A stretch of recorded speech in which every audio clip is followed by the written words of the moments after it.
Let's talk about something we all deal with every single day: choice. You know, we're always told that having more options means more freedom. But what if that's not really true? What if all that abundance is actually a source of stress and anxiety? I mean, really think about it. You've been there, right? That feeling of just endlessly scrolling, looking for the perfect thing, and by the time you find it, you're too tired to even enjoy it. Or worse, you just give up and pick nothing at all. It's a way more common feeling than you might think. And look, we're not talking about huge, life-altering decisions here.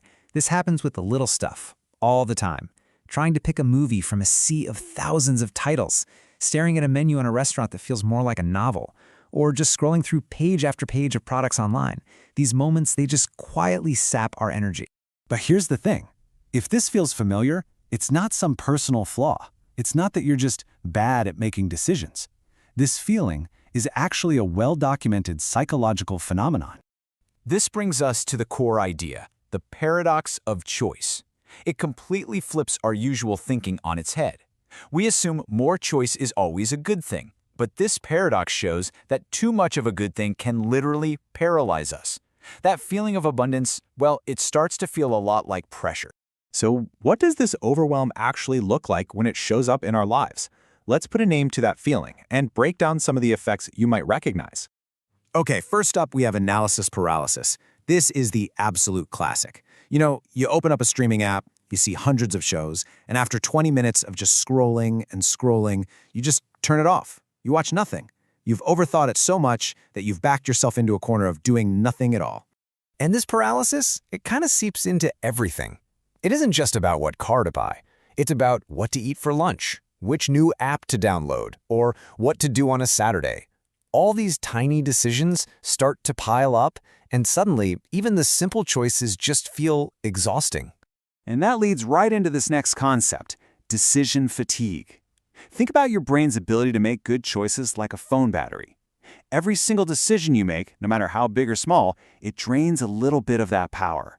So by the end of the day, that battery is low and the quality of your choices, it starts to go way down. So why do some people seem to struggle with this so much more than others? Well, psychologists have found that there are basically two main styles of decision-making that explain it.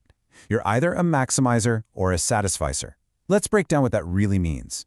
For maximizers, it all comes down to this one single nagging fear. It's that little voice in your head that whispers, "But what if there's a better option out there?" That fear drives them to keep searching and searching, absolutely convinced that the perfect choice is just one more click away. Okay, so let's compare the two. On one side, you have maximizers.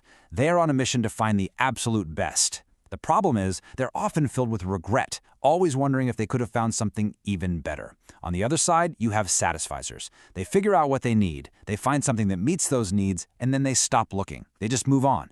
And guess what? They are generally way happier with their choices. And this isn't just about what you order for dinner. This mindset has a huge impact on our biggest life commitments. I mean, when options for careers or partners or where to live feel absolutely endless, how do you commit to just one thing? For a maximizer, that can feel almost impossible. All right, so we've kind of diagnosed the problem here. So what's the fix? The really good news is the answer isn't to get rid of all your choices. No, it's about learning how to manage them a whole lot smarter. So here are 3 super practical steps you can take. First, set your limits. Figure out what you're looking for before you even start the search. Second, use defaults. Automate those small, repetitive decisions, like what you eat for breakfast every day. It saves a ton of mental energy. And third, and this one is so important, know when to stop searching. As soon as you find something that meets your criteria, make the call and move on. The key thing to remember here is that these little boundaries, they aren't about restricting yourself. They're about conserving your energy. By creating them, you free up your brain power for the decisions that actually matter. And that leads to this powerful feeling of clarity. And all of this leads to a pretty major shift in perspective. It's all about moving away from that frantic search for the best and instead embracing the quiet confidence of good enough. This is such a simple idea, but it's so profound. It basically says that the best option isn't some mythical thing out there you have to hunt down. It's simply the one that meets your needs right now and lets you move forward. The search can actually be over. And really, this is the ultimate takeaway from all of this. A rich, fulfilling life isn't built on having a million possibilities. It's built on making a few, intentional choices that truly line up with what you care about. So when you decide to simplify, you're not limiting yourself, you're liberating yourself. You're actually giving yourself the gift of relief from that constant, nagging pressure to optimize every little thing. And that leaves us with one last thing to think about. Looking at the week ahead, what's just one decision, big or small, that you can simplify? What's one boundary you can set to give yourself just a little bit of that relief?